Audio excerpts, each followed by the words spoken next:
Welcome back to the deep dive where we take your sources and kind of try to pull out the most interesting stuff. This time you've given us a whole stack of testimony from a recent Senate hearing about AI regulation, experts, whistleblowers, Yeah. some serious warnings about what the future holds. It is it's a fascinating point we're at, isn't it? On one hand, you've got all this incredible potential with AI, but on the other hand, you've got these people who know they've been in the thick of it, raising all these flags about safety, ethics, national security.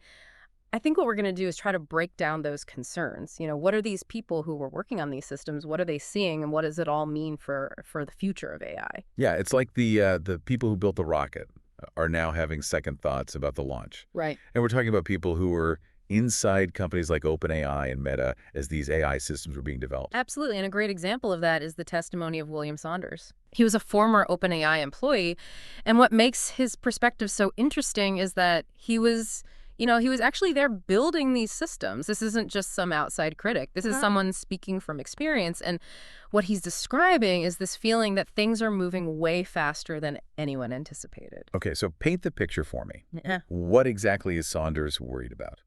Well, he points to OpenAI's new system, GPT-1, and its recent achievement. It won a gold medal in this really prestigious computer science competition.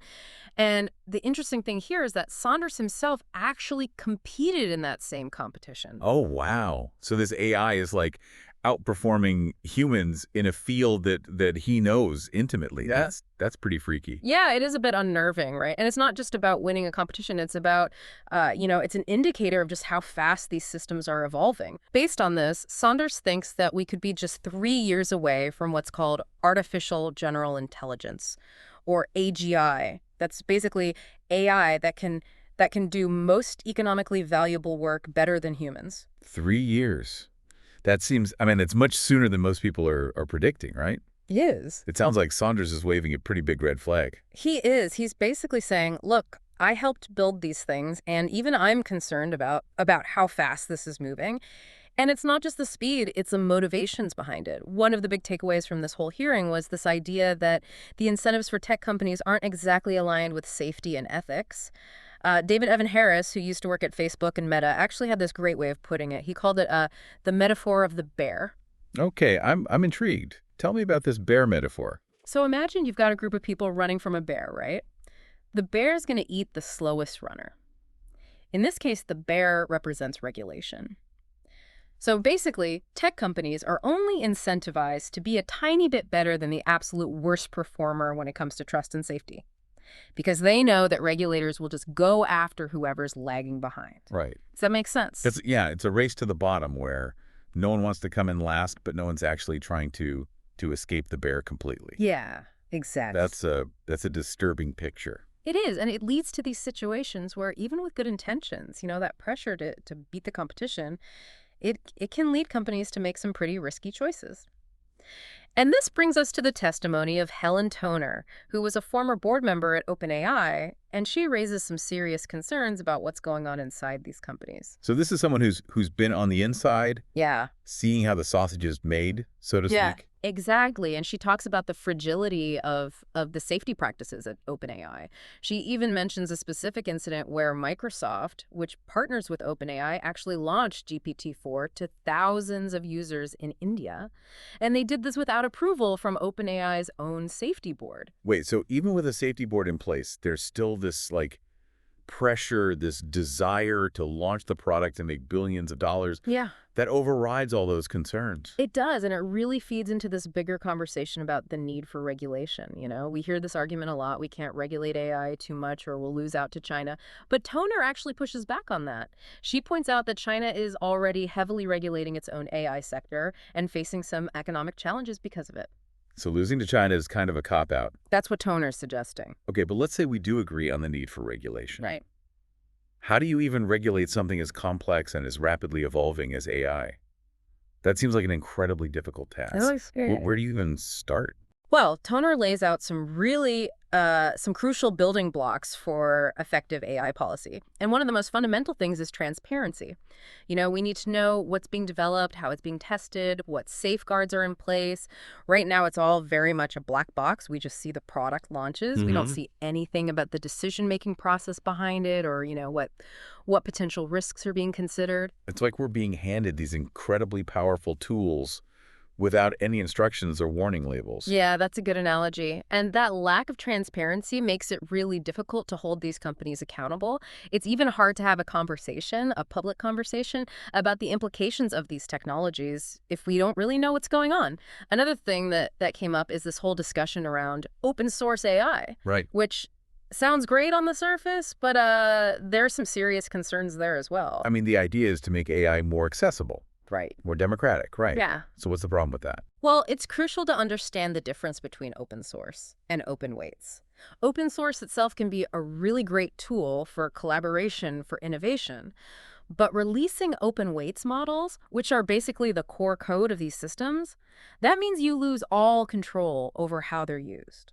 So it's like giving away the blueprint for a potentially dangerous invention Yeah. without any way to track who's building it or what they're doing with it. Exactly. And that's why a lot of experts argue that those open weights models should not be exempt from regulation. Once these things are out in the wild, it's really hard it's almost impossible to get them back. Right. And even defining what needs to be regulated gets a little tricky. Yeah. One of the concepts that came up in the hearing was this difference between AI intelligence and agency. Okay, what's the distinction there? So intelligence is about the AI's ability to think, to process information, to learn. But agency is about its ability to actually act on its own, to make decisions and take actions in the real world without any human intervention. And it's that potential for AI agents to act independently that's what's really setting off alarm bells. Yeah, I mean, it's one thing to have an AI that can write a poem. Right. It's another thing entirely to have an AI that's, I don't know, making financial trades or controlling critical infrastructure. Exactly. And that's why this concept of AI agency is so, so important. It forces us to consider these potential unintended consequences. What happens when AI systems start acting in ways that we didn't anticipate and potentially with really bad results. Do you have an example of that? Like, what could go wrong? One example that really stuck with me was this idea from Mustafa Suleyman. He talked about an AI agent being given like $100,000. Yeah. And the goal is to turn that into $1 million. Okay. It's kind of a thought experiment. Right. But it highlights how these AI agents could operate autonomously, in complex systems like the financial market and make decisions that have far-reaching impacts, for better or for worse. Yeah, it makes you think. And as AI systems get smarter and more embedded in our lives, the need for accountability becomes even more urgent. Right. Like, we need to be able to control these systems to protect people who speak out about potential harms. And that's where the issue of whistleblower protections comes in. We need to create safe ways for people to raise concerns without fear of getting punished. And right now, those protections are pretty inadequate. Yeah. Saunders actually pointed out that current laws might not even cover ethical concerns, or potential harms that aren't technically illegal. So just because something isn't breaking the law doesn't mean it's not dangerous. Right. And we need to have ways to address that. It seems like regulating AI is this incredibly complex and constantly evolving challenge. It is. It really is like trying to hit a moving target that's also morphing and multiplying right in front of you. Yeah. It's a good analogy. Yeah. And it emphasizes why we need to be, why we need to be really proactive, really adaptable Right. in how we approach this. The stakes, as these experts are telling us, are incredibly high. Yeah. Yeah, it feels like we're at this real crossroads. We're not just talking about some abstract philosophical debate anymore. This is about real-world consequences. Yeah. AI has the potential to completely change our societies, our economies, even our understanding of what it means to be human. It does, and that's why it's so important that we're having these conversations, that we're listening to those raising the alarm, that we're working together to make sure that AI is developed and used in a way that benefits humanity rather than threatening our existence. Okay, so let's just recap what we've discussed so far. We've got AI developing much faster than anyone expected. Companies that are incentivized to prioritize speed over safety. The fragility of these internal safety practices at these companies. We talked about the need for transparency, the difference between intelligence and agency, the importance of whistleblower protections. It's a lot to take in. It is, and we've only just, scratched the surface of how complicated all of this really is. Right. But remember, we're not powerless here. Right. We have choices to make, we have actions that we can take, and we have a responsibility to shape the future of AI in a way that reflects our values and keeps us safe. Well said. One thing that really struck me from the hearing was this emphasis on not just reacting to problems, but actually trying to get ahead of them. This idea of, I think it's called anticipatory governance. Yeah. And I think that has a lot of potential. Anticipatory governance. Okay. Yeah, so it's basically about identifying potential risks early on and then figuring out ways to reduce those risks before they turn into big problems. So it's like preemptive, preemptive risk management, trying to anticipate unintended consequences. I like it. Yeah. That's a much more proactive approach than just waiting for something bad to happen Yeah. and then trying to clean up the mess. Right. But before we get too far into the potential solutions here, I want to circle back to another concern that came up, and this is the Meta example you mentioned before, Yeah. where they were, perfectly willing to use publicly available data from Facebook and Instagram to train their AI in the UK, where they have stricter privacy laws. But here in the U.S., not so much. That's right. In the U.S., where those protections are weaker, American users didn't have the same chance to opt out. And it really highlights the need for clear regulations, Right. not just voluntary guidelines or promises from these tech companies. Data privacy is a huge, huge part of this whole equation. Yeah, because right now it feels like we're handing over all this personal information, this data, and we don't really have much control over how it's used. Yeah. And with AI getting better and better at analyzing and using that data, the potential for harm just keeps growing, right? Absolutely. And that's why this push for a federal privacy law is so important, Yeah. similar to what they have in Europe. Right. We need clear rules about data collection, usage, sharing, especially when it comes to training AI. And people should have more control over their own data with the option to say, no, I don't want my information used for this. Okay, so data privacy is crucial, but what about the AI systems themselves? Are there ways to actually make them inherently safer? Can you build in guardrails that are hard to bypass? Yeah, and that's where the field of AI safety comes in. Okay. So this is all about developing techniques to make sure that AI systems do what we want them to do, even as they become more powerful, more independent. And one of the biggest focuses in AI safety is this concept of alignment. Okay, break that down for me. What does alignment mean when we're talking about AI? It means making sure that the AI's goals are aligned with human values, with human intentions. Remember that example we talked about? Yeah. The AI agent with the $100,000 trying to turn it into $1 million. Yeah. That's a classic example of a potential alignment problem. Right, because the AI might reach that goal, but in a way that's harmful or unethical or even illegal, just because those factors weren't part of its programming. Exactly. So it's not enough to make AI smart. We need to make it smart in a way that's actually good for us, that doesn't backfire. And there are a lot of brilliant people working on this alignment problem. Some of them are trying to make AI systems more transparent so we can understand how they're making decisions, spot any biases or problems in their logic.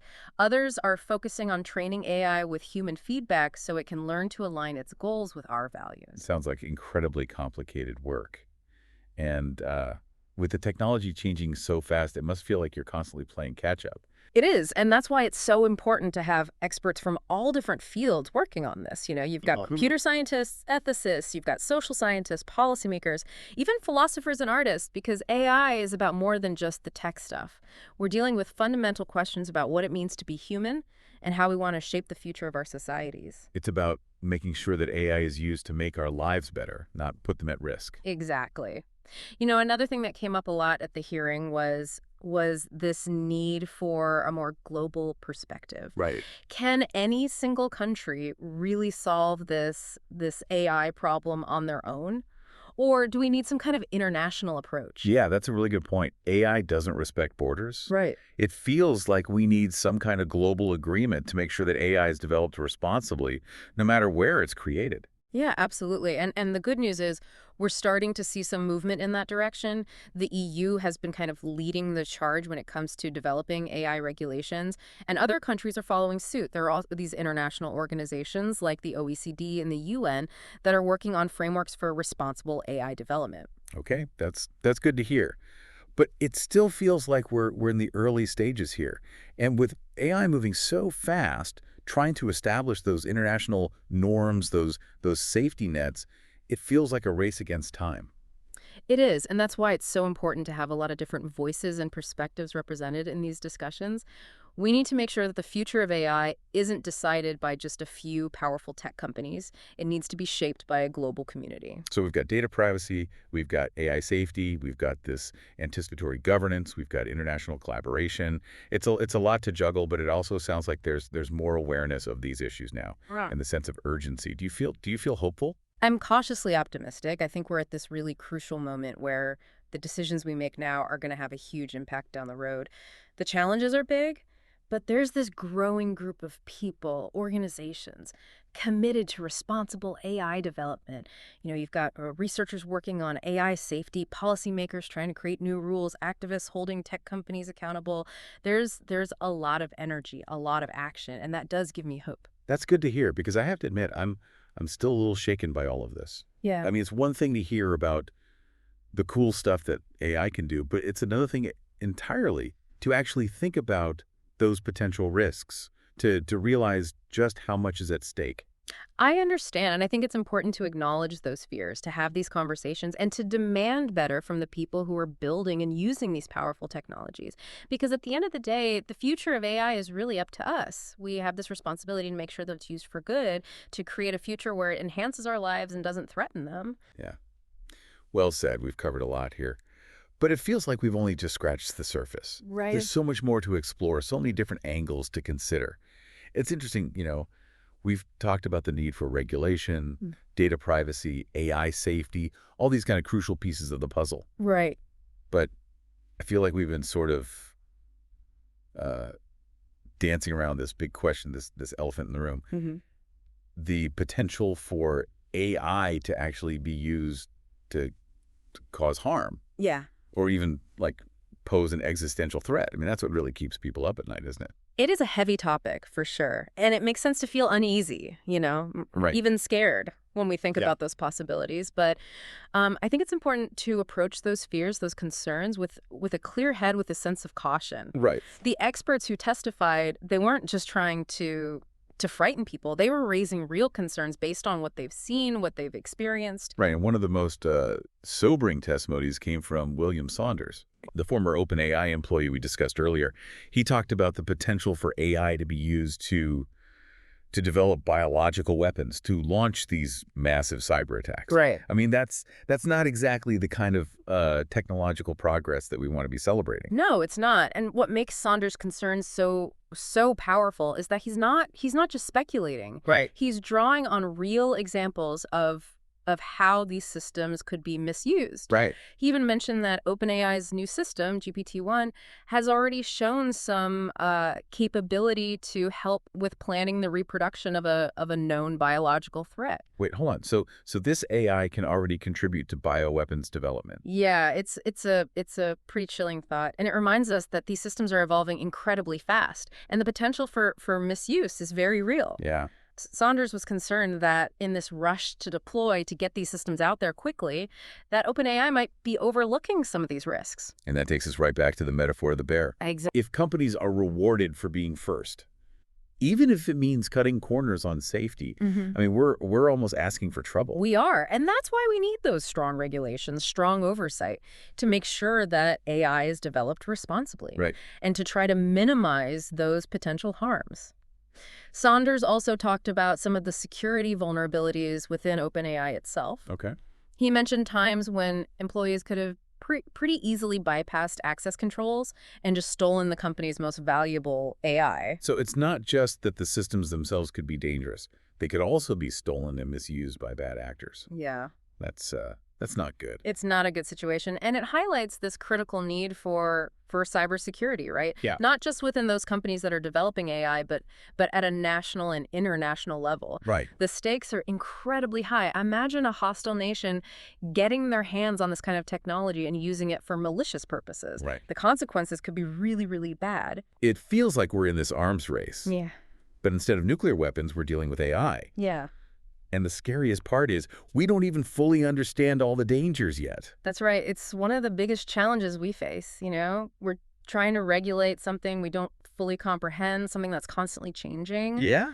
And its capabilities they keep growing. It really is like trying to hit that moving target Yeah. that's also shape-shifting and multiplying. Exactly. And it shows why we need to be flexible, We need adaptable approaches to AI governance. We need to be able to respond to new things, to unexpected risks. Yeah. We can't just rely on these static rules that are going to be outdated almost immediately. Okay, so here we are. We have this incredibly powerful technology capable of amazing things, but also capable of causing real harm. We have companies racing to develop and deploy these systems, often, without really thinking about the consequences. And we have governments trying to catch up, trying to figure out how to regulate something they barely understand. Right. It's a lot. It's a little overwhelming. It's a huge challenge, but I wouldn't say it's hopeless. We have a choice to make here. We can either give in to fear and do nothing, Yeah. or we can embrace the responsibility to shape the future of AI, to try to make sure it reflects our values and protects us. So what does that look like practically? What can we do as individuals, as a society, to make sure AI is used for good and to avoid those really bad scenarios? Well, it starts with awareness. Yeah. We have to educate ourselves, understand both the good and the bad, the potential benefits and the risks. Right. And we need to talk about it, have those conversations. Right. Demand transparency from these companies that are developing AI, hold them accountable for what they do.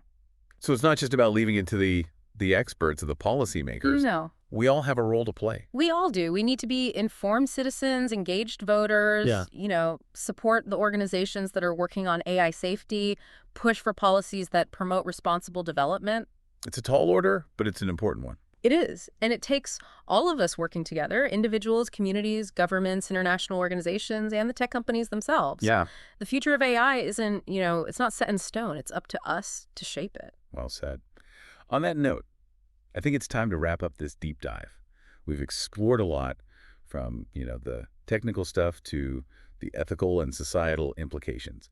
And while the challenges are significant, I think I'm leaving this conversation with a sense of hope, knowing that there are so many people dedicated to making sure AI is used to benefit humanity. Yeah. Not harm it. It's been a fascinating conversation. I hope our listener will come away from this with a better understanding of what's at stake and a sense of, that they can get involved, be part of this conversation about the future of AI. Yeah, thanks for joining us for this deep dive into the world of AI regulation. It's been a journey, but I think the big takeaway is the future isn't something that just happens to us, Right. It's something that we all create together. Yeah.